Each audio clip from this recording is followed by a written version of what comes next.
eina debesis, jau netoli. Tai mes Kočėlą. Kaip metė Kočėlą, stojo kalnas, toks aukštas, kad paukštis neperskristų. Atbėgo ponas prie to kalno, negali perlipti. Vėl parlėkė namo, atsinešė kastuvą, kasė tą kalną, išsikasė urvą ir vėl vejasi bėglius.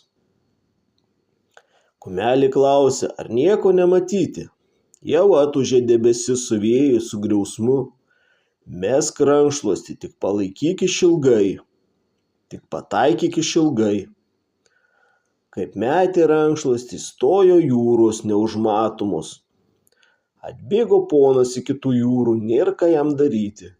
Pripuolęs ėmė vandenį lakti, lakė ir trūko. Na dabar, sako kumelė, jau galim ramiai joti. Atjojo į girią, sustojo, sako kumelė, dabar duok kiek